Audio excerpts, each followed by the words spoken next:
Big car.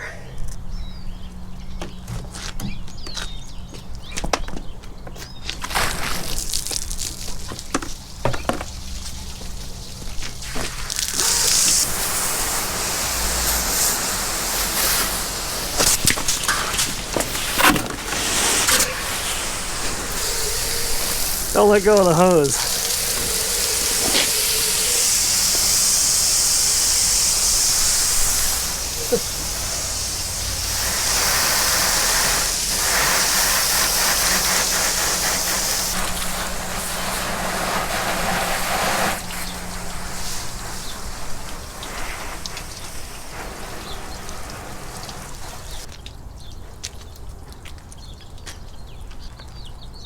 Gosh, it looks pretty good when it's wet.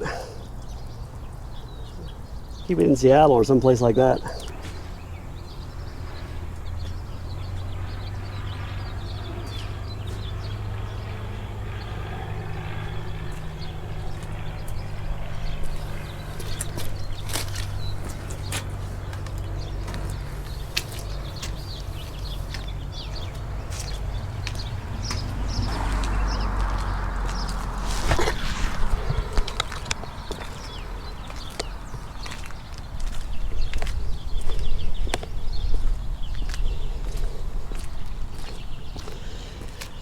Well,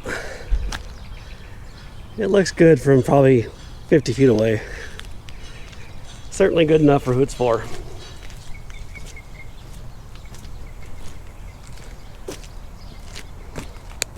Maybe 75 feet away.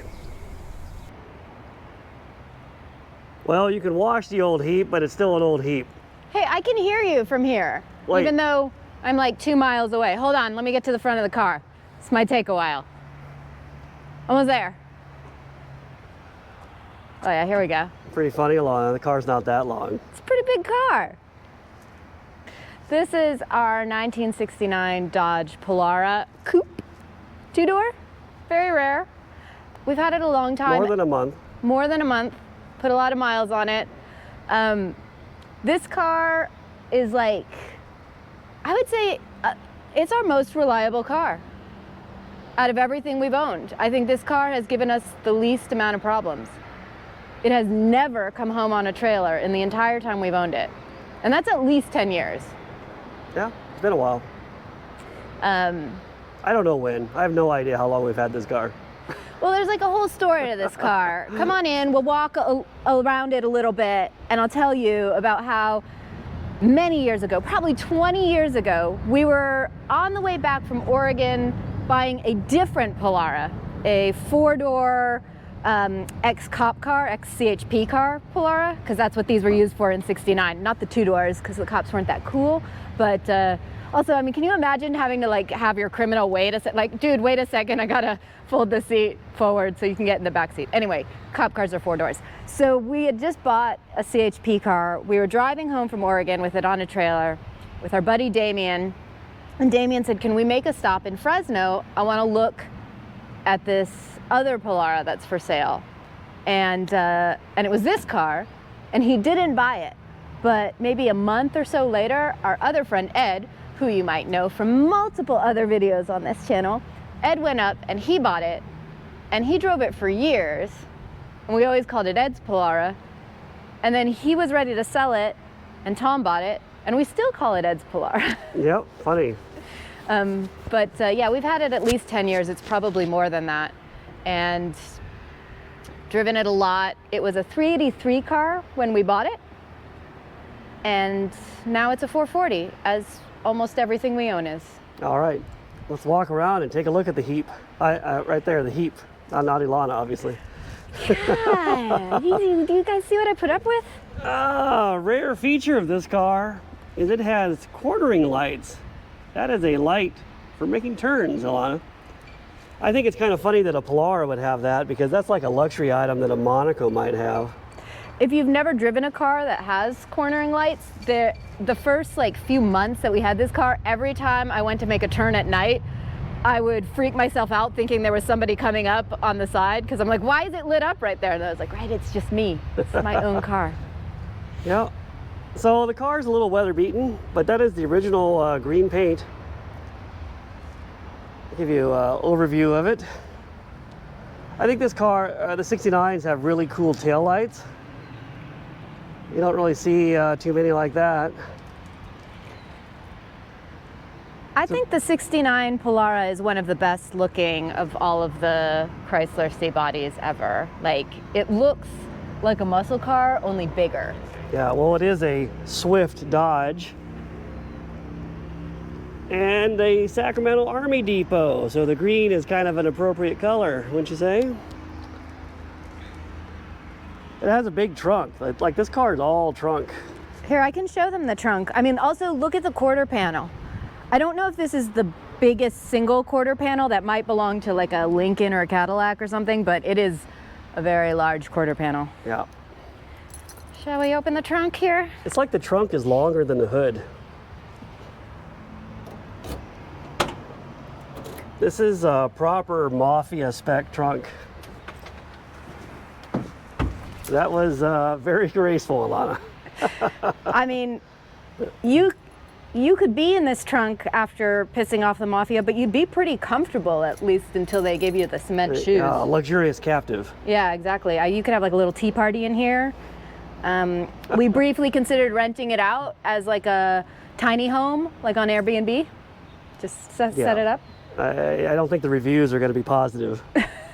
I have slept in this car, although not in the trunk. I slept in the back seat perfectly comfortably. Yeah, why don't you tell us about that story? You drove this car. I'll let you get out more gracefully than you got in. You didn't think that was good? Need to see you get in better. Yeah, why did you spend the night in this car, Elana? So I took this car up to Pismo Beach, which is one of the only beaches in California where you can go off-roading in the dunes.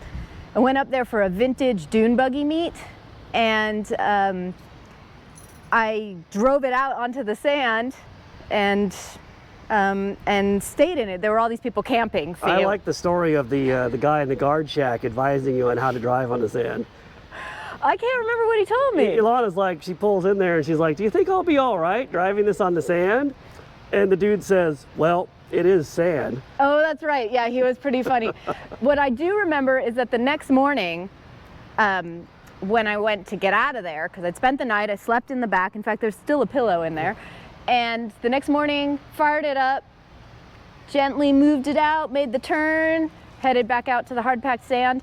And as I was making the last turn onto the hard sand, one of the other campers was like, gotta say, you did that really well. I did not think you were gonna make it out. I figured you'd get stuck. I was hoping to have a video of you pulling some stuck turbo diesel out of the sand, but that didn't happen. I mean, it could have. This car does have the Sure Grip differential, so it will go places.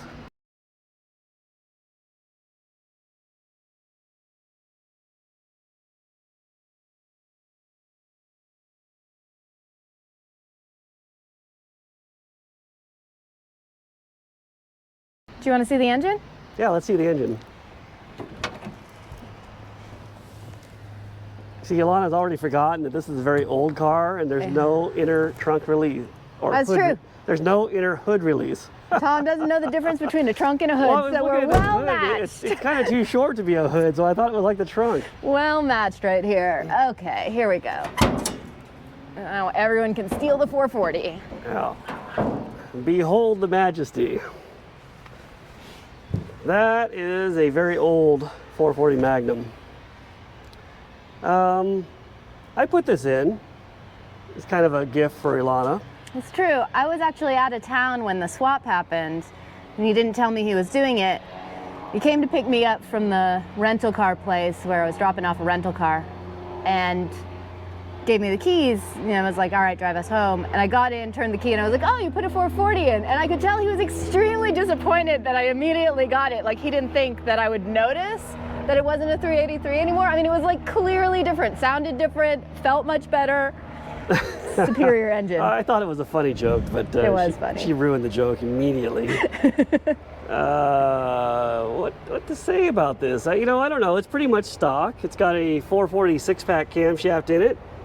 It's got a Performer RPM intake with a Holley 4-barrel, which you can kind of see in there. It's very decrepit.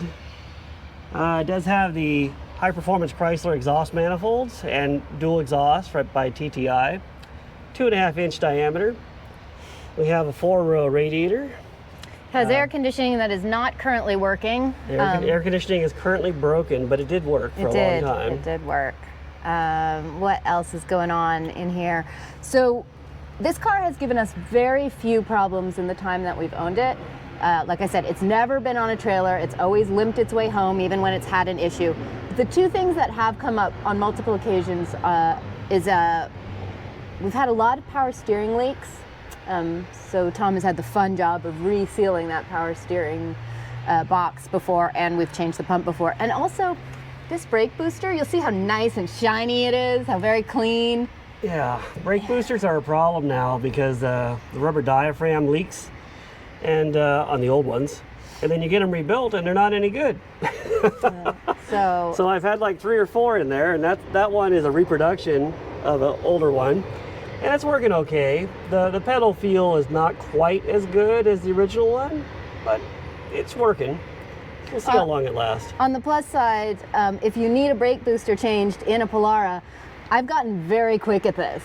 And there's a pretty nasty, one nut in there is a real pain. It's only like a 4-nut job, and yet it'll take a really long time, but I'm pretty good at it now. So. Yeah, Dodge, when they built this car, they put the brake booster in place and then built the body around it. You want me to start it up, Tom? You guys want to hear it? Let's hear it run.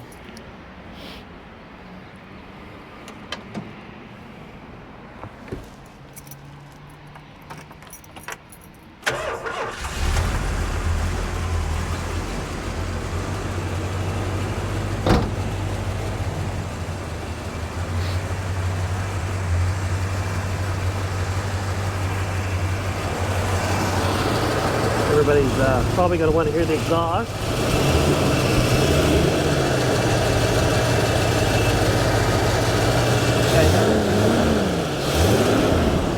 I doubt that our microphone picks that up very, very good, but I'll walk around so you guys can hear the exhaust. I actually think this car is a little bit too loud.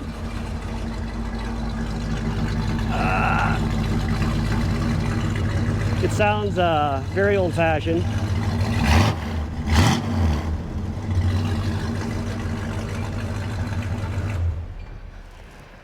So, shall we talk about the interior? Maybe we should go for a drive. Well, we can do that too. Shall we look at where the key is? Like, who puts the key on that side of the car? Porsche, Ford trucks, and Dodge Polara. It's like a Porsche. Almost exactly. Look at the 140 Speedo. It's out of a CHP car. I thought it was a nice addition. All right, let's go for a drive. By the way, the interior is ratty. I apologize for that ahead of time. The car has been used quite a bit. All right, let's close the hood and we'll take you guys for a ride.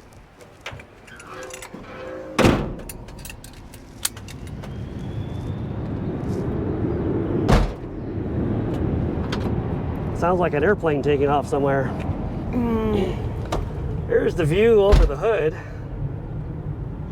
Here's our a cracked dashboard. There is the night and day mirror right there.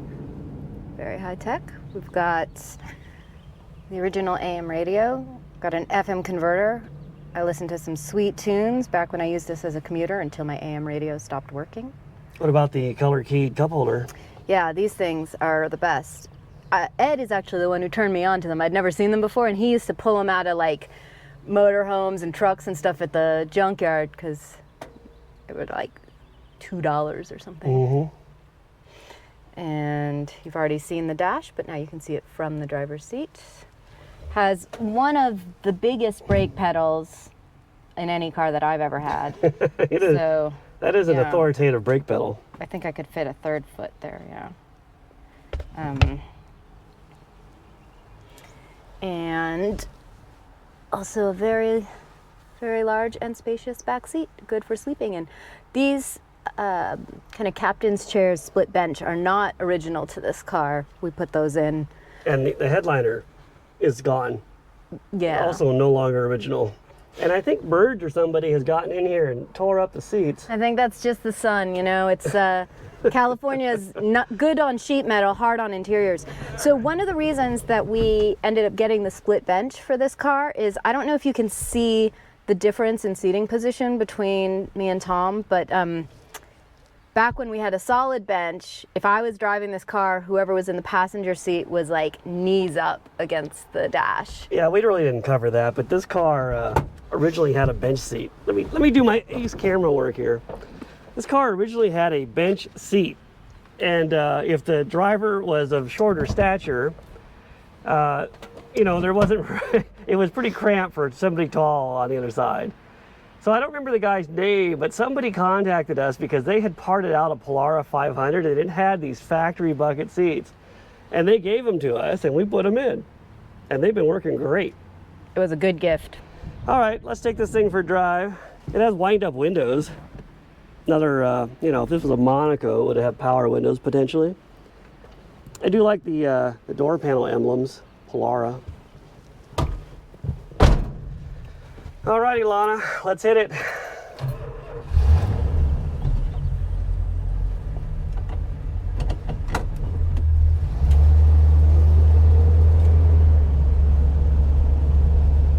I think Elana has put the bulk, well, I know you put the bulk of the mileage on this car. Yeah, I mean, I think 80,000 miles you drove it. Only? Something like that.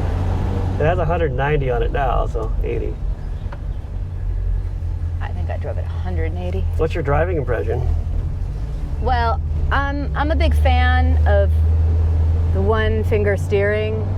You know, it gets a bad rap. These cars, like, everyone's like, oh, there's no steering feel. But like, why do you want steering feel? Look. Ooh, yeah, no effort at all. In a modern car, you'd be all like, big fat steering wheel, having to put some grunt in it. I don't need that. Yeah, I drive this car like this. Is that the proper driving? This is the proper driving of a Polara. Look. You might be able to feel the firm feel sway bar we have installed. Oh my God. Wasn't prepared for that. No? Was that too scary for It you? was a little scary.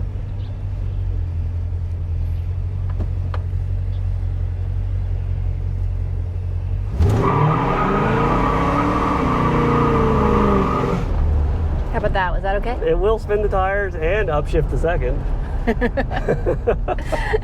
I made that guy drive through a bunch of smoke, but he was coming from the weed place anyway, so he's probably used to it.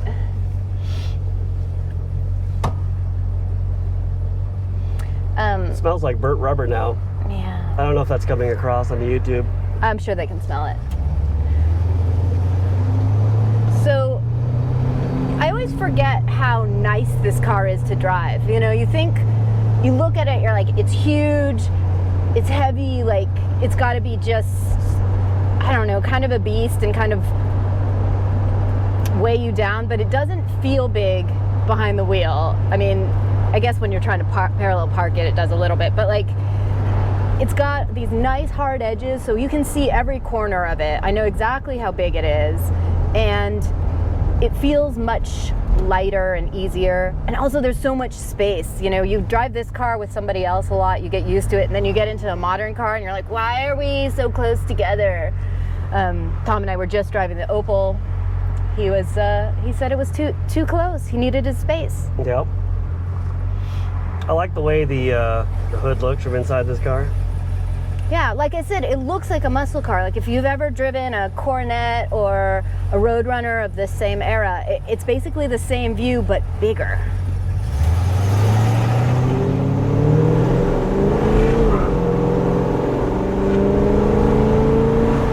I heard a little break of traction there, Elana. Yeah, I don't know what happened.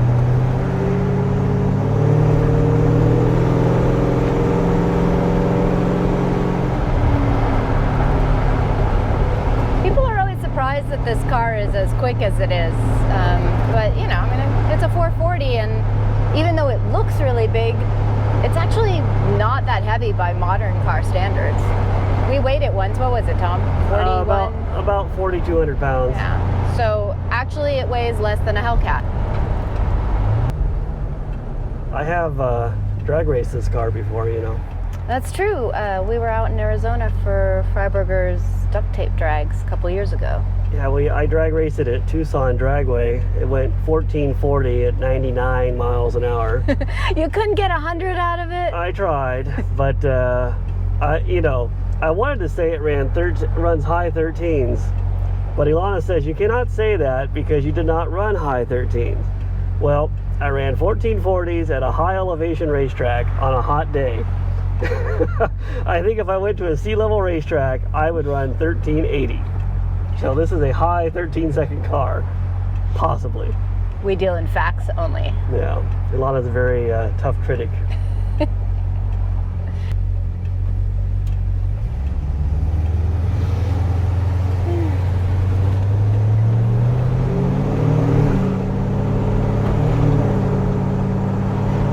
Oh, I can never remember to turn the turn signal off. They don't self-cancel, and they're very quiet, or at least they're quieter than a 440 is. I don't think anybody would have known that if you hadn't told them. As I said, I deal in facts. I keep nothing from our viewers. Maybe we should issue a silver alert. Maybe this has something to do with that. Oh man, it's true. Such an. If you're in Florida, I'm sure you know what the silver alerts are, but whenever an old person goes missing, they always describe there's a silver 89 Lincoln town car. That person turning almost hit that guy running. Sorry. Yeah, he didn't care about that. I'm saying no, nobody cared except me. Sorry. Going back to silver alert. So you know what an amber alert is? Like if there's a kidnapped child or a child that's missing and amber alert goes out?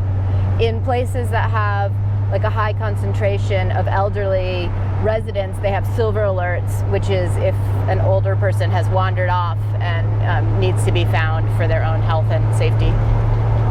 Yep, it's a thing. I've seen the billboards. And, yes, I keep leaving the turn signals on like a grandma. Isn't it wild that the people who drove these cars back in the day were mostly like moms and grandmas? Like it was a family car. It was like a family car and a cop car. I think that's a really weird combination. That's called family policing.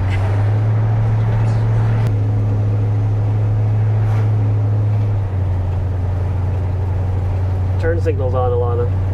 Oh, it is. Silver alert, green Dodge. Oh.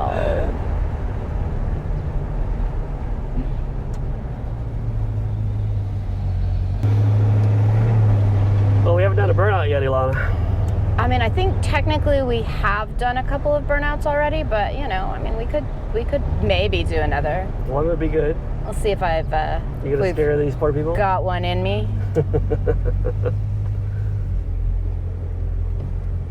Oh.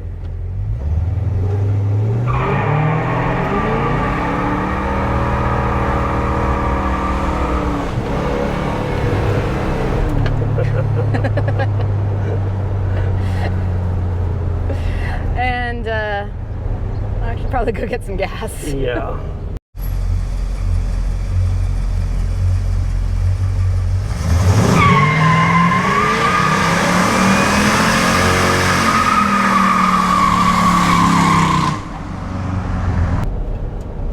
All right, and just like that, we'll bring you back. Back to what? I don't know. It just seemed like something to say. The next clip is coming up. Is that better? We're gonna go get gas. Yeah, we're out of gas. Oddly, if you do a lot of burnouts in this car, you run out of gas, it seems. All right, let's go to the gas station.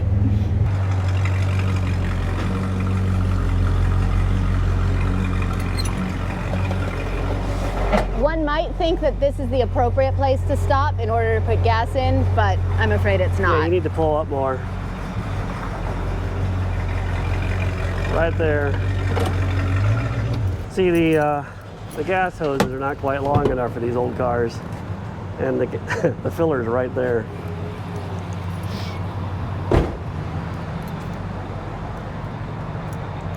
All right, we'll see if we can fill this tank before the. Oh. Dang it. Gas is only $5.87 a gallon today.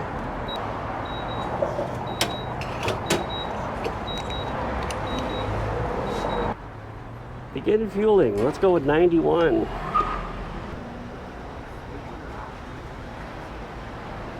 Shouldn't you be playing like the Jeopardy music right now?